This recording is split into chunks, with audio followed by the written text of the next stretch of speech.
الله وبركاته. الحمد لله الذي لم يتخذ ولدا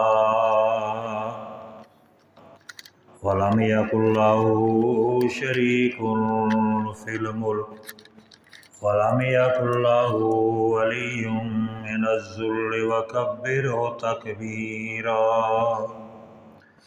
الحمد لله نحمده ونستعينه ونستغفره ونؤمن به ونتوكل عليه ونعوذ بالله من شرور أنفسنا ومن سيئات أعمالنا ومن يهده الله فلا مضل له ومن يضلل فلا هادي له ونشهد أن لا إله إلا الله وحده لا شريك له ونشهد أن سيدنا ومولانا ومرشدنا محمدا عبده ورسوله. اللهم صل على محمد وعلى آل محمد كما صليت على إبراهيم وعلى آل إبراهيم إنك حميد مجيد. اللهم بارك على محمد وعلى آل محمد كما باركت على إبراهيم وعلى آل إبراهيم إنك حميد مجيد. أما بعد فإن أحسن الحديث كتاب الله وأحسن الهدي هدي محمد صلى الله عليه وسلم وشر الأمور محدثاتها وكل محدثة بدعة وكل بدعة ضلالة وكل ضلالة في النار. أما بعد فأعوذ بالله من الشيطان الرجيم. بسم الله الرحمن الرحيم. يا أيها الذين آمنوا كتب عليكم الصيام كما كتب على الذين من قبلكم لعلكم تتقون.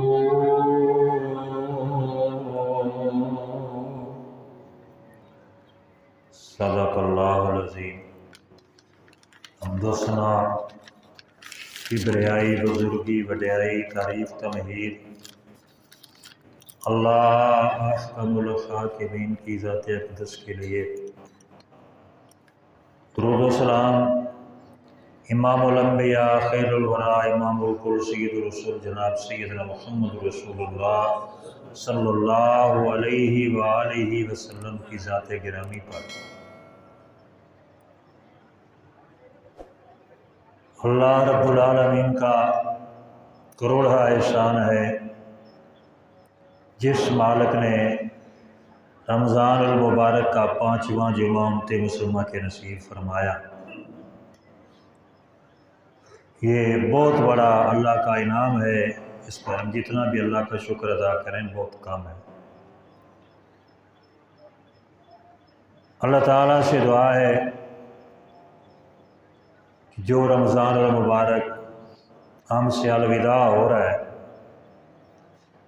یہ اللہ کے ہاں ہمارا سفارشی بن جائے، ہمارے حق میں گواہی دے، ہمارے خلاف گواہی نہ دے، اور جو کچھ ہم نے اس ماہ مبارک میں نیکیاں کی ہیں اللہ پاک ان کو شرف قبولیت سے نوازے۔ رمضان کس لیے ہمارے پاس آیا، کیوں آیا، اس کا مقصد کیا تھا؟ تو اللہ تعالیٰ نے اسی ایک آیت میں جہاں رمضان کے آنے کی خبر دی، رمضان کی فرضیت کا حکم سنایا، وہاں پر ہی اللہ تعالیٰ نے اسی آیت مقدسہ میں رمضان المبارک کا مقصد، رمضان المبارک کا فلسفہ وہ بیان فرما دیا۔ فرمایا یا ایھا الذین آمنوا کتب علیکم الصیام، اے ایمان والو تم پر روزے فرض کر دیے گئے، لکھ دیے گئے، جس طرح تم سے پہلے لوگوں پر لکھے گئے، فرض کیے گئے تھے۔ اور ان روزوں کا فلسفہ کیا ہے، مقصد کیا ہے؟ لعلکم تتقون، تاکہ تم متقی بن جاؤ، پرہیزگار بن جاؤ۔ آج ہم میں سے ہر آدمی سوچتا ہے کہ پتہ نہیں میرا رمضان اللہ کے ہاں قبول ہوا یا نہیں ہوا، میرے روزے اللہ نے قبول فرمائے ہیں یا نہیں فرمائے، میری عبادات، یہ نوافل پڑھنا، قرآن پاک کی تلاوت کرنا، ذکر و اذکار کرنا، نماز تسبیح پڑھنا، اللہ تعالیٰ کے سامنے دعائیں کرنا، مناجات کرنا، کیا اللہ کے ہاں قبول ہوئے ہیں یا نہیں ہوئے؟ تو میرے بھائیوں، اس کو دیکھنے کا ایک ہی طریقہ ہے، ایک ہی ترازو ہے کہ ہم اپنی زندگی پر غور کریں، رمضان المبارک سے پہلے والی زندگی کیسی تھی اور رمضان کے بعد والی زندگی کیسی تھی۔ اگر تو ہماری زندگی میں واضح تبدیلی آئی ہے، ہماری زندگی میں واضح نکھار آیا ہے، ہماری زندگی میں تقوی اور پرہیزگاری آ گئی ہے، تو ہمیں سمجھ لینا چاہیے کہ ہمارا رمضان اللہ پاک نے قبول کر لیا ہے، ہم نے رمضان کا مقصد پورا کر لیا، لعلکم تتقون۔ اگر رمضان المبارک کا آخری روزہ افطار ہونے کے بعد ہمارے معمولات زندگی وہی ہو گئے جو رمضان سے پہلے تھے، تو پھر ہمیں افسوس کرنا چاہیے کہ ہماری پوری مہینے کی جو محنت ہے، کوشش ہے، وہ ضائع چلی گئی۔ اگر اسی رات ہی ہم نے اللہ تعالیٰ کی بغاوت کرنا ہے، اسی رات ہی ہم نے نبی کریم صلی اللہ علیہ وسلم کی سنت سے مذاق کرنا ہے، آپ کی سنت کا مذاق اڑانا ہے، آپ کی سنتوں کو پامال کرنا ہے، اگر رمضان کے بعد آنے والی پہلی رات ہی ہم نے اللہ رسول کی حکم عدولی کرنی ہے، تو پھر سمجھ لیجئے کہ ہماری پورے مہینے کی محنت ہے وہ ضائع ہو چکی ہے۔ کس لیے؟ کہ روزے کا فلسفہ، روزے کا مقصد اللہ تعالیٰ نے بیان فرمایا لعلکم تتقون، کہ تم متقی اور پرہیزگار بن جاؤ۔ اور ہر عبادت کا مقصد یہی ہے کہ اللہ تعالیٰ اپنے بندوں کو متقی دیکھنا چاہتا ہے، اپنے سے ڈرنے والے دیکھنا چاہتا ہے، اور اسی مقصد کے لیے ہی اللہ تعالیٰ نے یہ ایک مہینے کی مشق کروائی، ایک مہینے کا کورس کروایا، ایک مہینے کی ٹریننگ کرائی۔ دیکھیں، ایک فوجی جب فوج میں جاتا ہے تو اس کا ایک پیریڈ جو ہوتا ہے نا وہ ٹریننگ کا ہوتا ہے، وہ جب ٹریننگ پاس کرتا ہے نا تو پھر کمانڈر کو یقین ہو جاتا ہے کہ اب جو کچھ ہم نے اس کو سکھایا ہے اس ٹریننگ کے دوران اسی کے مطابق کام کرے گا، اور اگر وہ اس کے مطابق کام نہ کرے تو اس کو فوج میں نہیں رکھیں گے بلکہ جیل میں ڈال دیں گے کہ اس کو ٹریننگ بھی کرائی ہے پھر بھی یہ مخالفت کر رہا ہے۔ تو میرے بھائی یہ ٹریننگ کا مہینہ ہے، اللہ نے 1 مہینہ ہمیں ٹریننگ کرائی ہے، کورس کروایا ہے کہ جس طرح رمضان المبارک کے مہینے میں تم نے روزہ رکھا ہے، کوئی بڑا متقی پرہیزگار ہو یا کوئی کم ایمان والا ہو، جب روزہ رکھ لیتا ہے نا تو پھر اس کی پاسداری کرتا ہے۔ ایک ان پڑھ گناہ گار شخص روزہ رکھ کر غسل خانے میں چلا گیا، ادھر پیاس کی شدت ہے، گرمی کا موسم ہے، اور وہ جب ٹوٹی کھولی ٹھنڈا پانی جسم پہ لگ رہا ہے، دل چاہتا ہے کہ ایک گھونٹ منہ میں ڈال کر گلا تر کر لوں، تھوڑی سی پیاس بجھا لوں، تو پھر کہتا ہے میرا تو روزہ ہے، میں نے روزہ کس لیے رکھا ہے؟ اللہ کے لیے رکھا ہے۔ وہ اگرچہ گناہ گار بھی ہے، اس کے باوجود روزے کا احترام کرے گا، روزے کے بارے میں وہ سوچے گا کہ اگر میں نے پانی پی لیا میرا روزہ ٹوٹ جائے گا، اگر میں نے کوئی غلط کام کیا اللہ ناراض ہوگا۔ یعنی روزے کے دوران ایک گناہ گار بھی اتنا اللہ سے ڈر رہا ہے کہ اللہ تعالیٰ نے فرمایا الصوم لی وانا اجزی بہ، کائنات کے لوگوں میرے بندے نے روزہ میرے لیے رکھا ہے، اس لیے اس کا اجر میں کسی پر نہیں چھوڑتا، کسی فرشتے کی ذمہ داری نہیں لگاتا، بلکہ قیامت کے دن اس کا اجر میں خود عطا کروں گا۔ کیوں؟ کہ اس نے روزہ صرف میرے لیے رکھا ہے، اسی لیے تو یہ پانی نہیں پیتا، اسی لیے تو اکیلے میں گناہ نہیں کرتا کہ میں نے روزہ رکھا ہوا ہے۔ یعنی روزے کا مقصد تقویٰ۔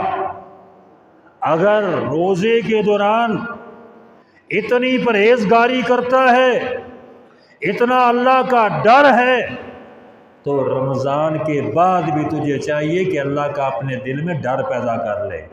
لعلکم تتقون، اللہ پاک تمہیں متقی دیکھنا چاہتا ہے، اس لیے تیری یہ ٹریننگ کروائی ہے کہ حلال چیزیں تیرے سامنے ہیں، روٹی حلال ہے، پانی حلال ہے، یہ فروٹ حلال ہے، ہر قسم کا سامنے پڑا ہوا ہے، اس کو بھوک بھی لگی ہے، پیاس بھی لگی ہے، اس کے باوجود اللہ پاک کا حکم ہے کہ یہ چیزیں بے شک تیرے لیے حلال ہیں، لیکن اس مخصوص وقت کے دوران تو یہ بھی نہیں کھا سکتا، یہ بھی نہیں استعمال کر سکتا، کیونکہ یہ ٹریننگ ہو رہی ہے۔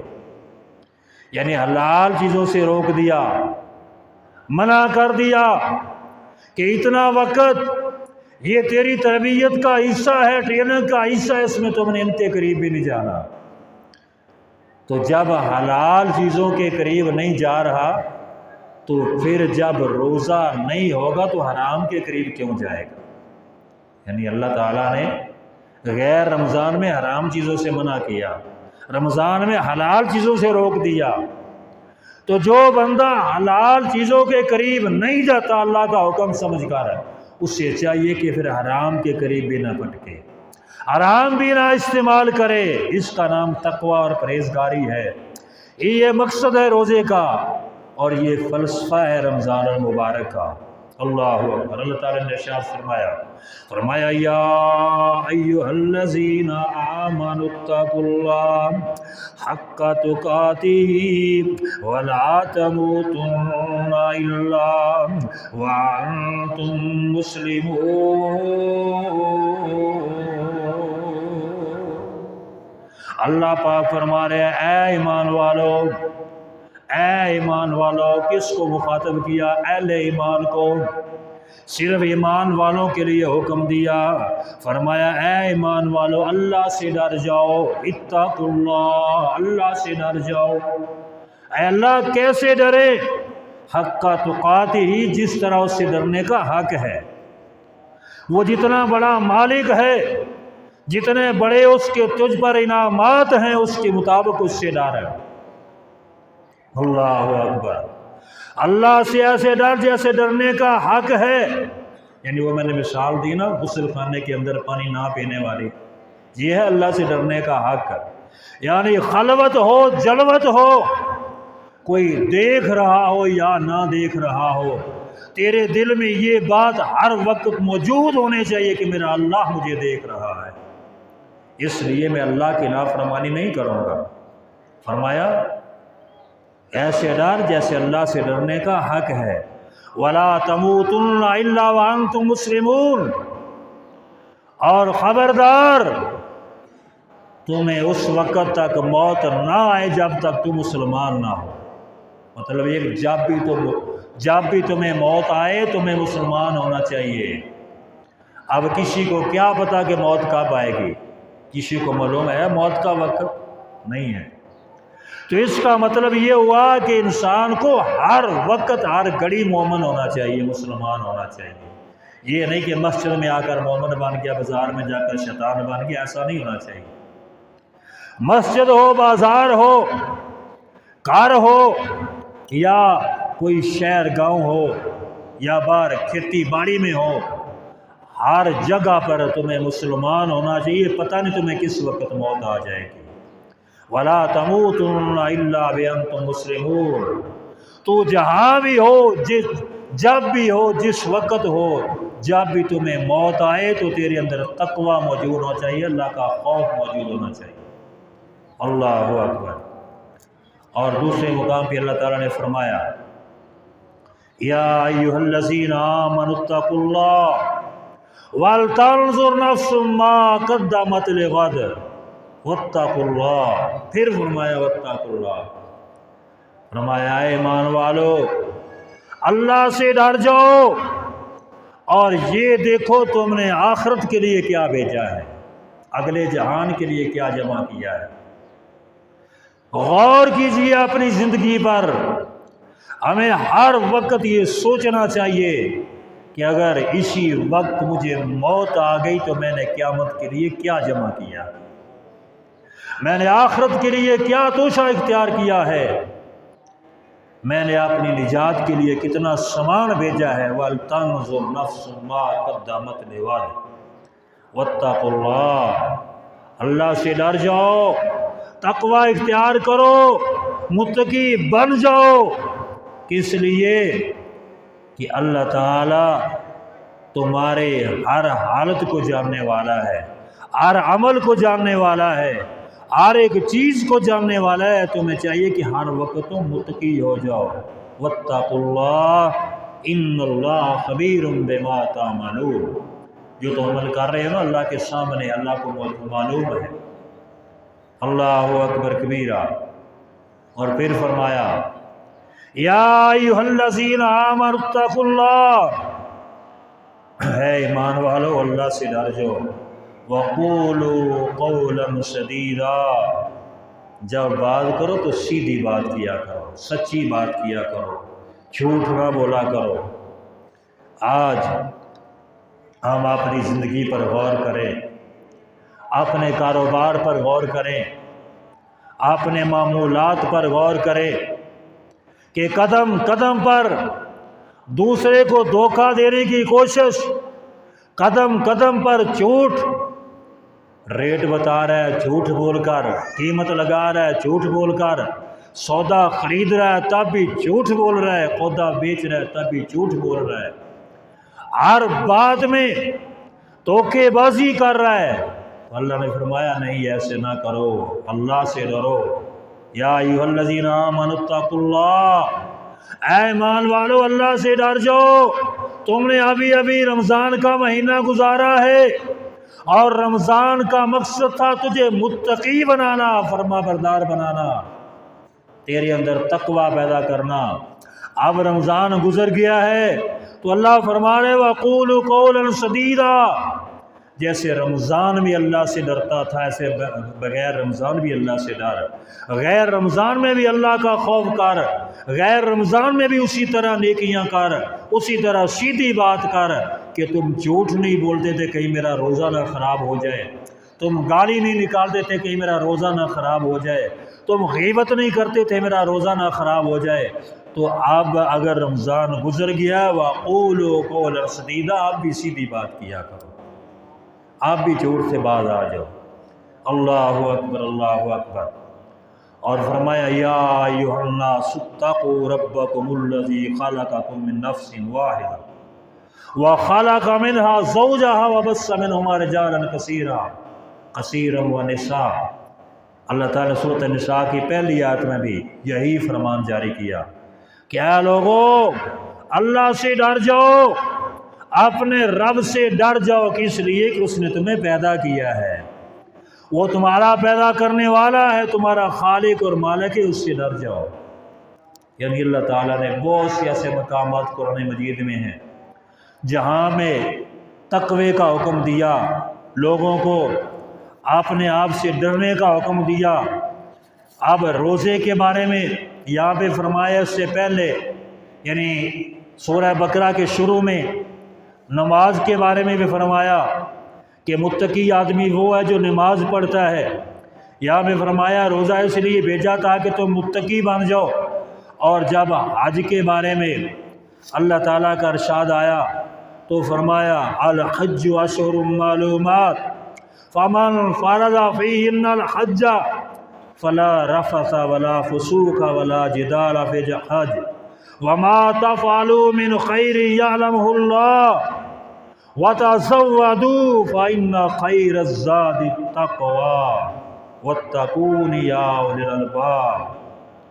اللہ فرماتے ہیں کہ لوگوں جب تم اپنے آپ پر حج فرض کر لو نا تو پھر بے پرد نہیں ہونا، جھوٹ نہیں بولنا، گناہ کے کام نہیں کرنے، جھگڑا نہیں کرنا، اور یاد رکھو جو تم نیکی کر رہے ہو نا حج کے دوران، تلبیہ پڑھ رہے ہو، نوافل پڑھ رہے ہو، طواف کر رہے ہو، عمرہ کر رہے ہو، جو بھی کر رہے ہو نا، یعلمہ اللہ، اللہ اس کو جانتا ہے، اللہ کے سامنے ہے، اللہ تیرے دل کے اندر کے راز کو جانتا ہے کہ تم کس لیے کر رہے ہو۔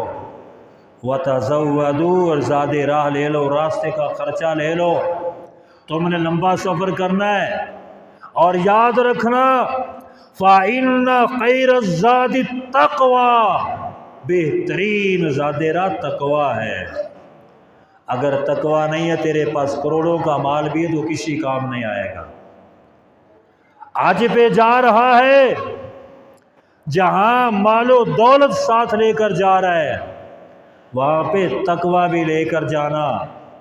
اگر دل میں تقوی نہ ہوا یہ تیرا سفر ضائع جائے گا، یہ تیری کوشش محنت خرچ کیا ہوا مال ضائع جائے گا۔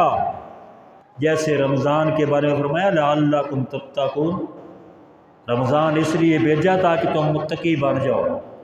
تو حج کے لیے بھی اہم عنصر جو ہے فرمایا فَإِنَّ خَيْرَ الزَّادِ التَّقْوَىٰ، بہترین زاد راہ تقوی ہے۔ وَاتَّقُونِ يَا أُولِي الْأَلْبَابِ، اللہ سے ڈر جاؤ عقل والو، اللہ سے ڈر جاؤ، اللہ سے ڈر جاؤ۔ یعنی یہ سب چیزیں نماز، روزہ، حج، زکوٰۃ، یہ کس لیے ہے؟ مجھے اور تجھے متقی بنانے کے لیے، پرہیزگار بنانے کے لیے، اللہ تعالیٰ سے ڈرنے والا بنانے کے لیے۔ لیکن اگر ہم نے اپنے اندر تبدیلی نہ کی، اپنے آپ کو نہ بدلا، ہم متقی نہ بنے، ہم نے حوانیت نہ چھوڑی، درندگی اور ظلم نہ چھوڑے، اگر ہم نے شرک و بدعت سے توبہ نہ کی، اللہ کی مخلوق کا حق کھانے سے باز نہ آئے، اگر ہم نے ان سے تقوی اختیار نہ کیا، تو پھر میرے بھائی ہمیں یہ روزے رکھنے کا، نمازیں پڑھنے کا کوئی فائدہ حاصل نہیں ہوگا۔ یہ تمام چیزیں تب نفع دے گی جب ہمارے دل میں اللہ کا ڈر ہوگا، ہمارے رگ رگ میں اللہ کا خوف ہوگا، ہمارے دل میں اللہ کا ڈر ہوگا۔ ہم ہر کام کرنے سے پہلے سوچیں گے کہ کہیں میرا رب ناراض تو نہیں ہوگا۔ اور جب تقوی آ جائے گا تو دل میں خوف خدا پیدا ہو جائے گا، اللہ کا ڈر پیدا ہو جائے گا۔ اللہ اکبر، اللہ اکبر۔ پھر جب بندہ متقی بن جائے، اللہ کا ڈر دل میں آ جائے، تو پھر وہ کسی کمزور پر ظلم نہیں کیا کرتا۔ جب اللہ کا ڈر دل میں آ جائے تو کوئی اپنی بہن کا حق نہیں کھائے گا، کوئی اپنے بھائی کا حق نہیں مارے گا، کوئی کسی غریب کے مال پر قبضہ نہیں کرے گا۔ اللہ اکبر۔ جب ہمارے دل میں اللہ کا ڈر آ جائے گا، ہم تولنے میں انصاف کریں گے، کام نہیں تول کر دیں گے۔ جب ہمارے دل میں اللہ کا خوف پیدا ہو جائے گا، ہم ماپنے میں کمی پیشی نہیں کریں گے، ہم کسی کے حق پہ ڈاکہ نہیں ڈالیں گے، جھوٹ نہیں بولیں گے، کسی پہ ظلم و زیادتی نہیں کریں گے۔ کس لیے کہ جب روزہ رکھا تھا اللہ نے حلال چیزوں سے منع کیا، ہم رک گئے، اب روزہ نہیں ہے، اللہ نے حرام چیزوں سے روکا ہے، ہمیں اس سے بھی رک جانا چاہیے۔ لعلکم تتقون، تاکہ تم متقی بن جاؤ، پرہیزگار بن جاؤ۔ اللہ اکبر۔ بندہ نماز بھی پڑھے، ذکر اذکار بھی کرے، اور ادھر دودھ میں پانی بھی ملائے، چیزوں میں ملاوٹ بھی کرے، ہر چیز جو ہے وہ ملاوٹ کر کے بیچے، چوری ڈاکے بھی کرے، قتل و غارت بھی کرے، شرک و بدعت بھی کرے، ظلم و زیادتی بھی کرے، اور پھر کہے کہ میرا رمضان قبول ہو گیا، یہ اس کا دھوکہ ہے، جھوٹ ہے، وہ اپنے آپ کو دھوکہ دے رہا ہے، ایسا مت سوچئے۔ یہ تب اللہ کے ہاں قابل قبول ہوگا جب ہماری زندگی میں تبدیلی آئے گی۔ اللہ اکبر۔ اللہ فرماتے ہیں وَلَٰكِنَّ الْبِرَّ مَنِ اتَّقَىٰ، لوگوں اصل نیکی تو تقوی ہے۔ وہ جو مکہ والے تھے نا، جب حج عمرے کے لیے جاتے تو دروازے سے نکل جاتے، جب حج کر کے واپس آتے نا تو پھر مکان کی پچھواڑی سے آتے، کہتے اس دروازے سے جب ہم نکلے تھے گناہگار تھے، اب پاک ہو کر آئے ہیں، اب اس دروازے سے داخل نہیں ہوں گے۔ اللہ تعالیٰ نے فرمایا لوگوں ایسی باتیں کرنے سے انسان متقی نہیں بن جاتا۔ وَلَٰكِنَّ الْبِرَّ مَنِ اتَّقَىٰ، اگر تم نیکی چاہتے ہو پھر اللہ سے ڈر جاؤ، اللہ کا ڈر ہی نیکی ہے۔ وَأْتُوا الْبُيُوتَ مِنْ أَبْوَابِهَا، تم اپنے گھروں کے دروازوں سے آؤ۔ اصل چیز جو ہے وہ تقوی اور پرہیزگاری اپنے دل میں وہ پیدا کرو۔ وَاتَّقُوا اللَّهَ لَعَلَّكُمْ تُفْلِحُونَ، لوگوں ایسا کرنے سے تمہیں کچھ نہیں ملے گا، تم آؤ دروازوں سے۔ اصل چیز ہے کہ تم اللہ سے ڈرنے والے بن جاؤ۔ وَاتَّقُوا اللَّهَ، اللہ کا تقوی اختیار کرو، ڈر اختیار کرو، تاکہ تم کامیاب ہو جاؤ، فلاح پا جاؤ۔ اللہ اکبر۔ آج رمضان المبارک الوداع ہو رہا ہے، مکمل ہو رہا ہے۔ مومن کا دل دکھی ہے کہ رمضان میں یہ اللہ کی نعمتیں، یہ روزے، یہ ایک نیکی کا ثواب 70 کے برابر، ایک نفل کا ثواب فرض کے برابر، اللہ کی رحمتوں کی برسات، اللہ کی رحمتوں کا نزول، یہ ہم سے جا رہا ہے۔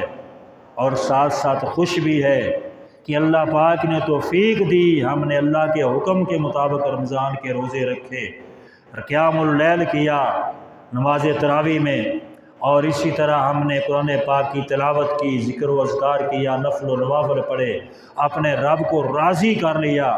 یعنی ہم مومن خوش بھی ہے اور ساتھ رمضان کے یعنی وچھوڑے میں غمگین بھی ہے۔ تو ہمیں چاہیے کہ اس خوشی اور غمی کے درمیان میں ایک راستہ نکالتے ہوئے یہ بھی سوچ لیں کہ ہم پر رمضان نے کیا اثرات چھوڑے ہیں، ہماری سیرت میں تبدیلی آئی کہ نہیں، کیا ہم جو پہلے نماز میں کمی بیشی کرتے تھے اس سے باز آئے کہ نہیں، آج آپ 5 وقت کے نمازی بنے یا نہیں، پہلے کبھی کبھار قرآن پاک کی تلاوت کرتے تھے، رمضان المبارک میں مسلسل ہر روز پارہ پارہ 2 پارے پڑھتے رہے، کیا رمضان کے بعد ہم نے قرآن پاک کی تلاوت کو اپنا معمول بنا لیا کہ نہیں؟ ہم رمضان المبارک میں اٹھتے بیٹھتے چلتے پھرتے جاگتے سوتے اللہ کا ذکر کرتے تھے، پابندی سے ذکر کرتے تھے، کیا رمضان کے بعد بھی ہم نے اللہ کا ذکر جاری رکھا ہے یا نہیں رکھا؟ کیا ہم نے اس ایک ماہ کی ورکشاپ سے فائدہ اٹھایا کہ نہیں اٹھایا؟ ہمیں اپنا جائزہ لینا ہوگا، اور جائزہ لینے کے بعد اس ریہرسل کو دوبارہ جاری کرنا ہوگا، اس ٹریننگ کے مطابق اپنی زندگی کو گزارنا ہوگا، اور رمضان کا جو مقصد تھا لعلکم تتقون، تاکہ تم متقی بن جاؤ، اس کو پورا کرنا ہوگا۔ اللہ اکبر، اللہ اکبر۔ تقوی سیدنا ابو بکر صدیق رضی اللہ تعالیٰ عنہ فدا ہو ابی و امی، آپ کا ایک نوکر غلام دودھ کا ایک پیالہ لے کر آتا ہے کہ ابو بکر صدیق یہ دودھ نوش فرماؤ۔ آپ نے پکڑا، دودھ پی لیا۔ اب وہ خادم سوال کرتا ہے کہ امیر المومنین، کیا آپ کو پتہ ہے یہ دودھ کیسا جو میں نے آپ کو دیا ہے؟ فرمایا جی نہیں، مجھے تو نہیں پتہ۔ وہ کہنے لگا میں زمانہ جہالت میں کہانت کرتا تھا، یہ نجومیوں والا کام، میں نے کسی کے لیے کہانت کی، اس کو خوشخبری دی، اس کی آج پوری ہو گئی، اور اس نے مجھے شرینی دی، شرینی میں کچھ رقم دی، میں نے اس سے دودھ خریدا، کچھ میں نے خود پی لیا، کچھ آپ کو پلا دیا۔ سیدنا ابو بکر صدیق رضی اللہ تعالیٰ عنہ کو جسم میں جنبش آئی، کانپنے لگے۔ فرمایا تو نے مجھے پہلے کیوں نہیں بتایا؟ تمہیں نہیں پتا نجومی کی کمائی حرام کی کمائی ہے، تم نے مجھے حرام کی کمائی کا دودھ پلا دیا۔ فوراً اپنے حلق میں انگلی ڈالی، قے کر دی، اور اس وقت تک قے کرتے رہے جب تک ایک ایک قطرہ جسم سے نہ نکل گیا۔ فرمایا حرام کا دودھ میں اپنے جسم میں رکھ ہی نہیں سکتا۔ اور ساتھ پتہ کیا فرماتے ہیں؟ ابو بکر کی چاہے جان چلی جائے، جسم سے جان نکل جائے، ابو بکر اپنے جسم میں حرام کا ایک قطرہ نہیں چھوڑے۔ اس کا نام ہے تقوی، اس کا نام ہے پرہیزگاری، اللہ کا ڈر۔ یہ متقی لوگ تھے۔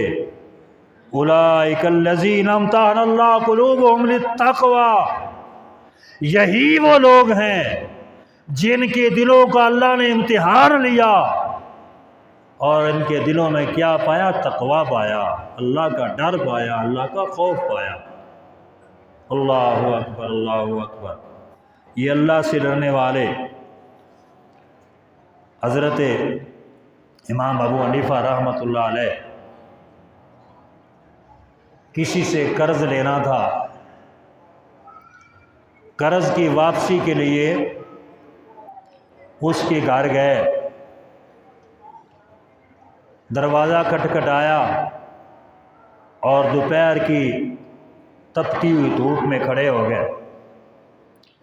کوئی آدمی گزرا، کہنے لگا امام صاحب ادھر دیوار کا سایہ ہے، آپ سائے میں کھڑے ہو جائیں، اتنی دھوپ ہے، سورج کی شعاعیں سامنے پڑ رہی ہیں۔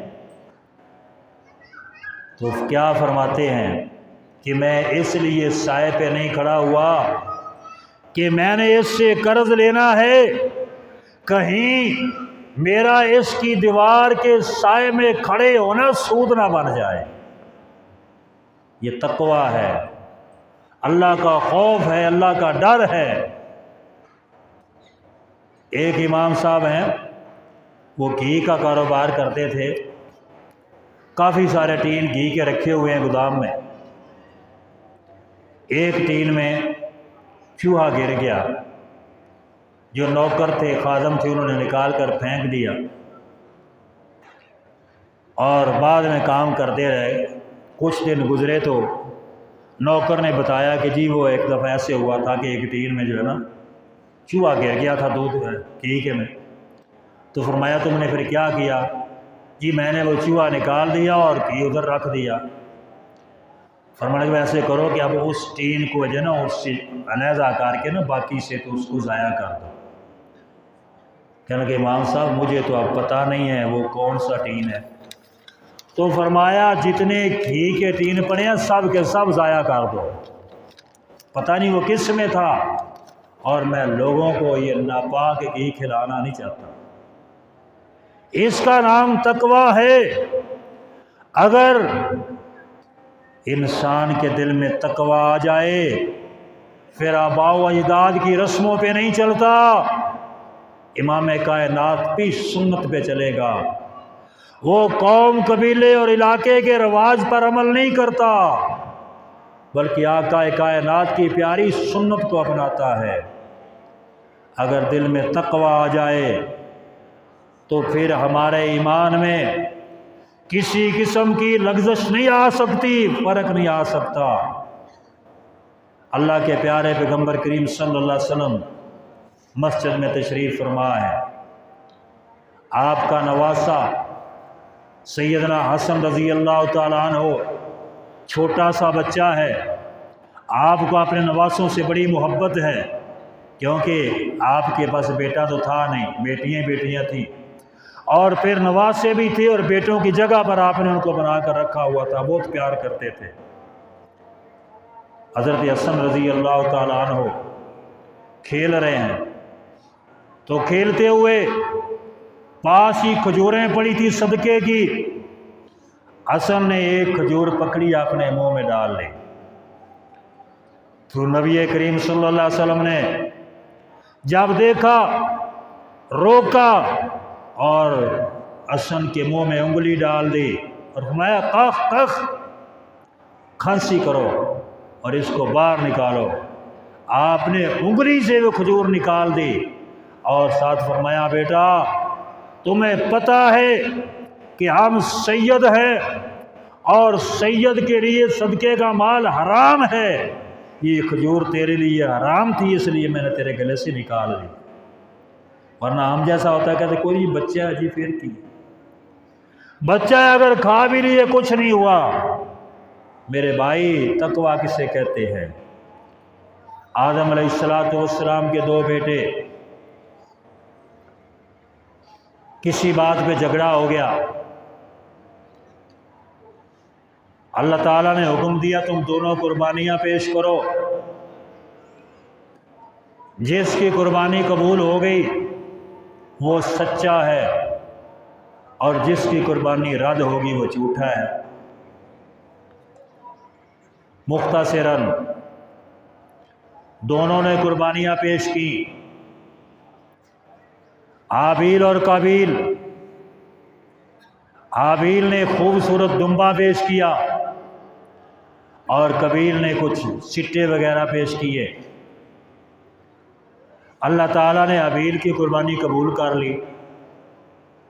اب اس وقت قربانی کی قبولیت جو تھی اس کا پیمانہ کیا تھا کہ آسمان سے آگ آتی، اس کو جلا کر راکھ کر دیتی، یہ قربانی قبول ہے، اور جس کی قربانی قبول نہ ہوتی وہ ویسے ہی پڑی رہتی، گلتی سڑتی رہتی، بدبو مار جاتی، لوگ تنگ ہو جاتے اور ہر آتا جاتا اس کو لعن طعن کرتا کہ پتہ نہیں یہ کس نیت سے قربانی کی اس نے، یہ کیسا آدمی ہے۔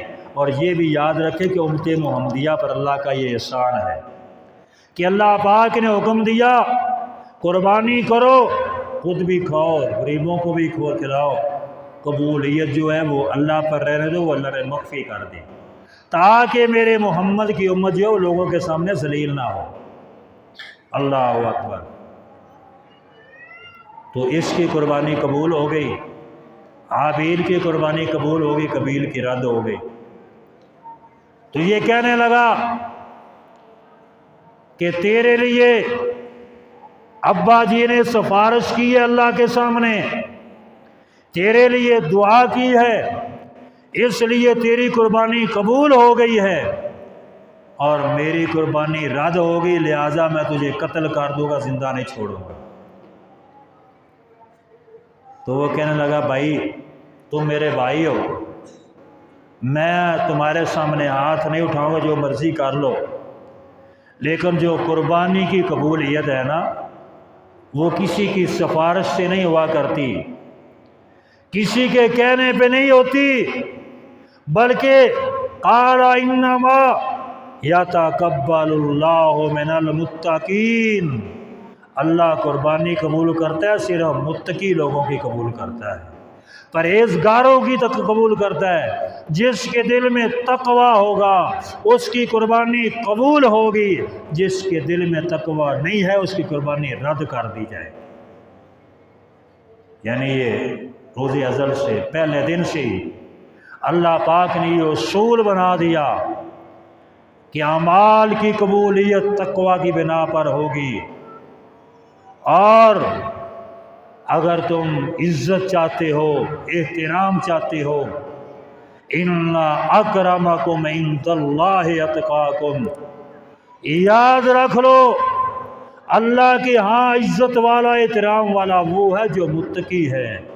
جتنا بڑا متقی ہوگا اتنا بڑا اللہ کے قریب ہوگا، اتنا بڑا اس کا احترام کیا جائے گا۔ اور فرمایا لن ینال اللہ لحومها ولا دماؤها ولکن ینالہ التقوی منکم، کائنات کے لوگوں یہ تم بڑے بڑے جانور ذبح کرتے ہو قربانی پر، بڑے بڑے مہنگے خرید کر جانور ذبح کرتے ہو، یہ بیل، یہ اونٹ، یہ قیمتی بکرے، ان کا نہ اللہ کے ہاں گوشت پہنچتا ہے نہ ان کا خون پہنچتا ہے، خون تمہاری زمین کھا جاتی ہے، گوشت تم خود کھا جاتے ہو، اگر اللہ کے ہاں کوئی چیز پہنچتی ہے وَلَٰكِن يَنَالَهُ التَّقْوَىٰ مِنْكُمْ، اللہ کے ہاں تمہارا تقوی اور خوف خدا پہنچتا ہے۔ اللہ تو تمہارے دل کا تقوی دیکھتا ہے، اگر تمہارے دل میں تقوی موجود ہے تمہاری قربانی قبول ہوگی، اگر تقوی موجود نہ ہوا تمہاری قربانی رد ہو جائے گی۔ تو یہی فرمایا یا ایھا الذین آمنوا کتب علیکم الصیام کما کتب علی الذین من قبلکم لعلکم تتقون، اے ایمان والو تم پر رمضان کے روزے فرض کیے گئے جس طرح تم سے پہلے لوگوں پر فرض کیے گئے تھے، کس لیے؟ لعلکم تتقون، تاکہ تم متقی بن جاؤ، پرہیزگار بن جاؤ، اللہ سے ڈرنے والے بن جاؤ۔ اللہ سے دعا ہے کہ اللہ تعالی ہمیں حقیقی متقی بننے کی توفیق عطا فرمائے۔ اللہ پاک ہمارے روزوں کو قبول فرمائے، ہماری نمازوں کو، ہماری دعاؤں کو قبول فرمائے۔ اللہ تعالی ہمیں حقیقی مسلمان بننے کی توفیق عطا فرمائے۔ ہماری بقیہ زندگی جو ہے وہ بھی اللہ پاک اپنے حکم کے مطابق گزارنے کی توفیق عطا فرمائے۔ وما علینا الا البلاغ المبین۔